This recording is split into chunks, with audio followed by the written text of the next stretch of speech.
Good morning, everyone. Welcome to Coffee Break with Card. Sorry, we just came out of the other one. La Hora del Cafecito Sister Show. My name is Lourdes Quiñones, and I want to welcome you to the show. Coffee Break with Card is a program dedicated to all those in our community who are living with autism, to their family member, and all those who support them. So, come on in, welcome. Sign in on the comment section and let us know if you are drinking your cup of coffee with us. We'd love to say hello to you. Anyway, at the end of March, the CDC released new information regarding the autism prevalence in the United States. And you may have seen your articles or social media posts saying that 1 in 36 children now in the United States have autism. So in today's program, we're going to be talking about if this is actually true and breaking down this research so that we can look at other important findings from the studies. So join us. We have a lot to talk about, okay? But before we get started, I'd like to introduce you to your coffee break hostesses for today.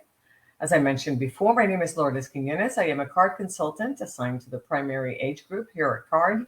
And professionally, I am a pediatric physical therapist as well as a special education teacher. I'm joined by my colleague, Olivia McDonald. Buenos dias, Olivia. Buenos dias, Lourdes. Good morning, everyone. As you know, Olivia McDonald is an excellent professional in the field of public health. She is a CARD consultant assigned to the primary age group, just like me. And Olivia is the mother of a beautiful baby boy who is turning 2 this week. Oh my God, I can't believe it. And she has a younger brother diagnosed with autism who's an adult. So welcome, Olivia. Thank you, Lourdes. Jasmine, unfortunately, is not able to join us today. She's taking care of some family business. So I'd like to send her our love. Thank you, Jasmine. I'm sure if she's able to, she is connected somehow. And there she is. Because they speak of the devil, of the angel, Yes, sending you our love. Okay. So, so also some news about our other colleague, Maggie. Unfortunately, on one side, it's unfortunately because she will not be joining us anymore, colleague Maggie. And so we're very sad about that. But on the upside, it's for great reasons. She and her family have embarked in a entrepreneurial venture that is on the up. And so they're very busy taking care of their own business. So we want to send her our love and tell her we'll miss her. But we obviously wish her tons of success in their new venture. And we know it's going to be a wonderful venture and business. And we thank her for all those years of her volunteer work here at La Hora del Cafecito. So tons of love for you too, okay? So very bittersweet, but we're excited. Yes, it is. We are very much excited for Maggie. Anyway, before we get started, we want to review the rules by which we want to adhere during this programming, and that is to make sure that we have a safe environment for all of us.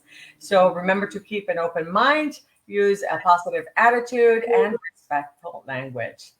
So let's get started. Can we say hello to our audience besides Jasmine? Yes, we have a lot of people here this morning. It's very exciting to see everyone. So good morning to our colleague Chris and Dee. Hi, Dee. And, my fellow public health nerd on the team, Maria. And as well as Mike and Michelle. Good morning. Thank you for joining us. Thank you for being here. Thank you. Anyway, so before we get started, also, I just want to remind you that in today's program, we're going to be breaking down the new research released by the CDC about the incidence of autism in the United States. So join us. We have a lot to talk about. Okay. So As I mentioned before, there have been news articles and social media posts about the prevalence of autism increasing to what is now 1 in 36 children who have been diagnosed with autism spectrum disorder in the United States. So my question to you is this true? So of course there's not like a simple answer, but it's yes and no. So I think it's important to first define what prevalence is, and I'll promise to give simple definition, not go into all the nitty-gritty stuff. But so according to the National Institute of Health, prevalence is the proportion of a population who have a specific characteristic in a given time period. So most of the time, it's just not feasible to get information about each person in the population. So what researchers do instead is that they select a smaller group, a sample from the entire population, and they just try to make sure that that sample is as accurate of a representation of the population.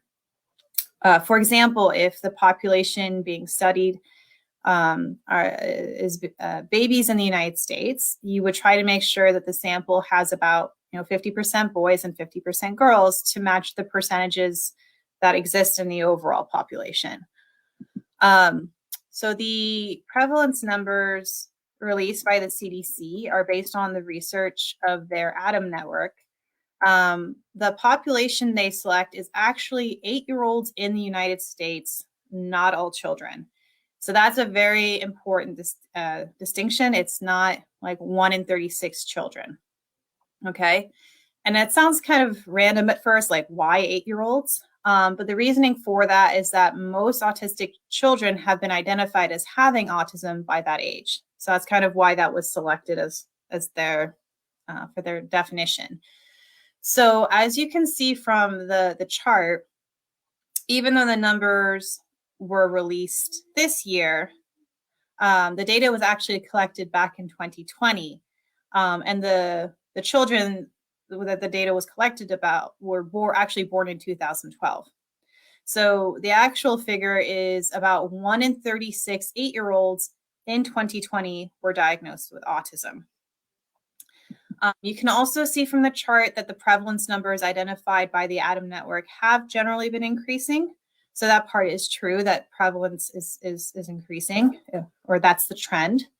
But if you were doing the 2023 prevalence of 8-year-olds, it probably would be more than 1 in 36 at this point, just based off of kind of the track that we have at the moment from the 20 years of existing data.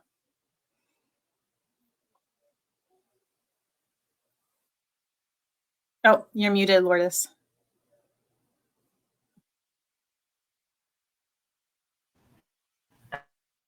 Oh.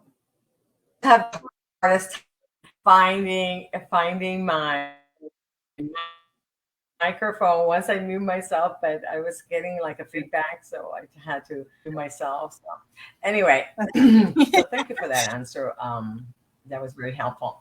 So my next question is, can you explain a little bit more about the ATOM network and what information they actually collect? Yes. So ATOM stands for the Autism and Developmental Disabilities Monitoring Network. So it's a program funded by CDC to collect data to better understand the number and the characteristics of children with autism spectrum disorder and other developmental disabilities living in different areas of the United States. You can kind of see from the map there kind of what the current 11 existing sites are, or where they're based. And the network's goals are to compare basically to determine compare how common autism is in different areas of the country, measure progress in early autism identification, identify changes in autism occurrence over time, and to understand the impact of ASD and related conditions in these different U.S. communities. So for this latest report, the following criteria was used to identify a child with autism for the research. So at first they had to be born in 2012, and they had to have lived in the, that determined surveillance area for at least one day during 2020, and they have to have documentation of an autism diagnosis. So the autism diagnosis could be a couple of things. It could have either been a written autism spectrum disorder diagnostic statement from a qualified professional, a special education classification of autism from public school records, or an autism ICD code obtained from medical information. So, and just for some context, ICD is just the abbreviation for International Classification of Diseases. And these codes are just used in all healthcare settings for medical claim reporting. So basically, most children in the research had at least 2 of the 3 possible forms of autism documentation. They could have had like a medical diagnosis of autism, and then also have autism listed on their IEPs, for example. So they were able to cross-match these different data sources just to make sure that children weren't being like counted twice, for example. Okay, that's good. Thank you for that information. So, what other important findings were you able to get from this report? So, apart from again that larger number of 1 in 36 8-year-olds being identified with autism, the other kind of key findings were that autism is about 4 times more common in boys than among girls. That's been a pretty consistent trend that they've been finding for the past couple of reports. Also, fairly similar to the 2018 data about for the children with the autistic children who also they had access to IQ records of IQ scores. 37.9% also had a diagnosis of intellectual disability. And I made a comment about that last time, and I just wanted to say I always like that because it's 37.9. It's almost 40%. That means that 60% do not. So I just always want to highlight that, especially to teachers, just to realize that it's not to keep that in mind when we're teaching. Yeah, and as a teacher. Yeah. I can't remember the exact percentages of for the children who were even like above average intelligence, but there was also a quite sizable percentage of those as well. The percentage of children identified with autism varied widely across the different sites. I mean, you can see just here from the chart that California especially had a much larger percentage of children identified.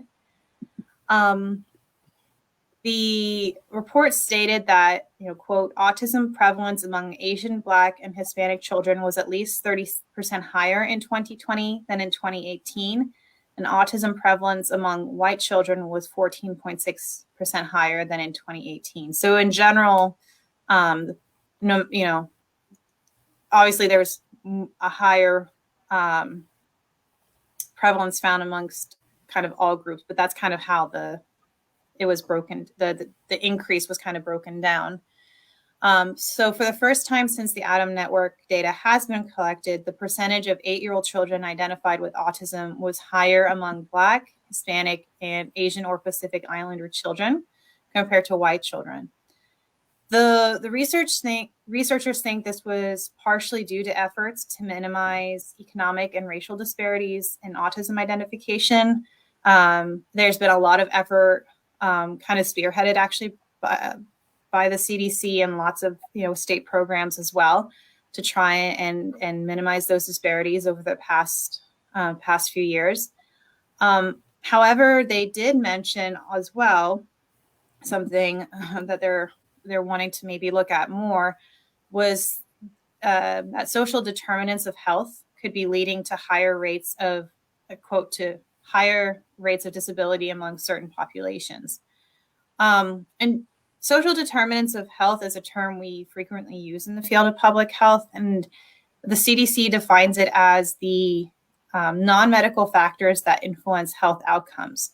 So these are things that include like a person's neighborhood, their economic stability, access to healthcare, education, as well as the quote, the wider set of forces and systems shaping the conditions of daily life, like social norms, racism, politics, and climate change, those more macro level things. And then I think the finding in particular from the report that's kind of supporting the idea that that role of social determinants needs to be examined is this particular finding. So consistent with the previous report, 50.8% of the Black children in the research had autism and intellectual disability, compared to 34.9% of the Hispanic children and 31.8% of the white children. So I think they're wanting to kind of look at things, is there maybe with how these IQ scores, these IQ tests, clearly I'm not passing that IQ test. how the IQ test is written, is there maybe racial preferences with like the questions and things like that, as well as possibly, like environmental exposures and there's a lot that could be kind of at play in this thing, but this seems kind of unusual for there to be such a high discrepancy, given that there really isn't, that autism does impact kind of all racial and all racial and ethnic backgrounds and all economic backgrounds as well. Okay. That is a very interesting dynamic to look forward to reading future studies on. Mm-hmm. Anyway, so thank you for that important information. Is there anything else you want to share with us? So no, espérate, before we get to that question. The COVID, I wanted to ask you before we get to that question with the COVID. It was about, because you mentioned before, it just came to my mind. You mentioned about this numbers being from 2020, mm-hmm. and we are on 2023. So obviously this was during COVID. So my question is, did the report tell you anything about how COVID impacted the prevalence numbers? Yes. So the report did mention how the closing of schools due to the COVID pandemic, created challenges in accessing the education records at certain sites. The CDC also released a community report on autism based on the research report. And they included in that community report information about the decrease in autism identification between March to August of 2020 among 4-year-olds. However, I think it's going to be several years before the ATOM network will have any data that reflects the impact of COVID on children who were under 2 years old at the time.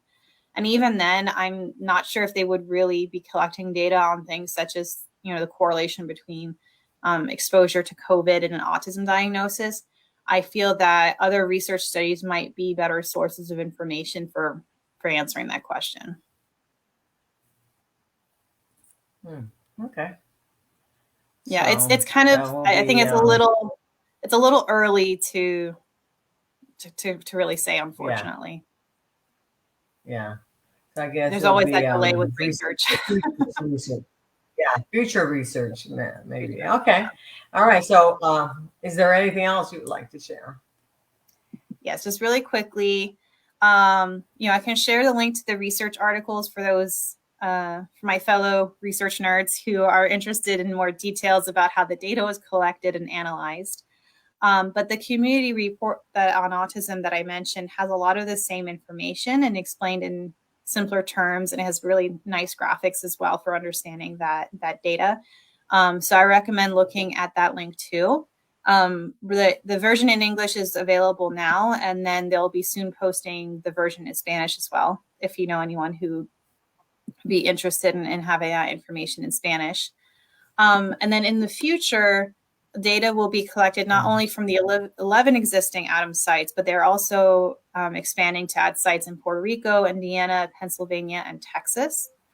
And 9 of the sites will also track transition planning and co-occurring conditions among 16-year-old autistic children. So I'm really excited to see these changes. I think it will help with getting not only a better idea, not only a better data, but hopefully it can be used to advocate for more support for teens and young adults with autism. Yeah. Yeah. And this I is think something that's that I kind of, mentioned in the I was just going to sorry. say, I think that's kind of the Yeah. takeaway message, because it's like, okay, we have all this research, but what does it actually mean to me, right? And I think, you're not, this research is really important for advocacy and getting services. So, and having an idea of this. So as parents, we're like, okay, so how does this affect me? Why is it important for me to know about this? And I made the point in the show in Spanish that this means that the more we know how many people of any, and this goes across the board for anything, the more we know about the population, the more services can be, monies can be put away to service that whatever it is that we are studying, right? In this case would be autism. And again, autism is a lifelong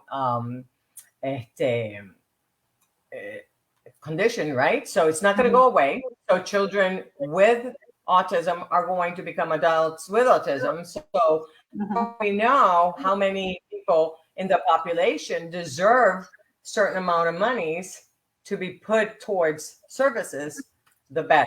So this is the basic takeaway. So thank you for sharing that information. And this is why we want to continue. I'm so glad that Puerto Rico is being included soon. Definitely, because of this precise reason, so that we can continue to increase services. So and even concepts like inclusion, like, oh, it's only going to help 1 or 2 people, but then if you have data like this, it's like, no, it can really help a lot of people. There's a lot of people with autism, first of all, but also this can help lots of other people, because again, they collect data on other developmental disabilities as well. So anyway, so integration in the classroom is what we're talking about.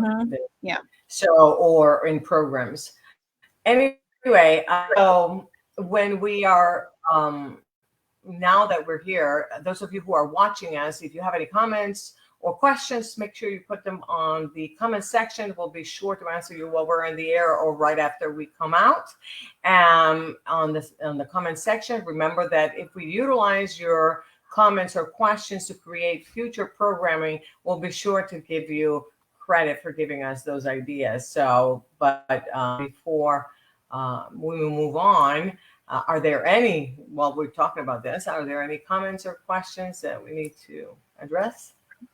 Yeah, so Shannon was just mentioned that, that she definitely agrees that the pandemic severely impacted children with autism. And she shared that, that up in the Panhandle, they also had, there's Hurricane Michael, before that. So it's, it's not just, that's an important point. Thank you for sharing, Shannon, that, it's, I mean, there was COVID, but, there were other things happening as well. So that might be an important distinction. Yeah, and then the services, disruption of services and all that stuff, and trying to get, everybody was trying to learn a new way of teaching and utilizing, like even us, when we started the program, we were learning how to use Zoom our show. So anyway, woo, Yes. that was, we thought we were cutting edge. And then everybody was in the same boat. But anyway, so again, I want to thank you, first of all, Olivia, for bringing this important information to us. Thank you, thank you, thank you, as always. And I also wanted to remind our audience that we are on the air every other week. So that means one Friday yes, one Friday no. So the next time we'll be on May 19th. And on that show, we'll be talking about the VPK SIS program that we spoke about last time we were on the air, and that is for those of you who have children in the VPK ages that qualify for VPK monies, but have not been able to access them because you're having a hard time finding providers who are able to work with your children. The VPK SIS program provides you access to those monies to take your children to service providers such as OTs, PTs,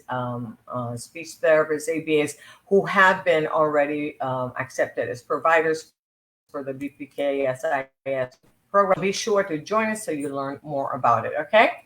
And that brings us to the end of the show, but we didn't want to go before asking you again for one big favor, and that's that you go in that link that we are going to be sharing with you and fill out the survey. It takes about 6 seconds to fill out. This is a way we can justify the time that it takes us to bring this programming to you and to spend time on the air with you. And even if you've done it before, we need one of these done for every time we go on the air. So we thank you ahead of time for doing this. So thank you, thank you, thank you. And again, so that does bring us to the end of the program. But before we go, remember to give us a like, share this video on your page and with those that you know could benefit from this type of information. And be sure to meet us here every other Friday at around 10:45-ish. We do come from another show. So that we can share a cup of coffee with you as we spill the beans on important topics related to autism. But until then, we want to wish you a happy Cinco de Mayo. Happy Cinco de Mayo. And very much, very much wish you good vibes and good coffee. See you next time. Bye, everyone. Bye-bye. Have a great weekend. Ciao.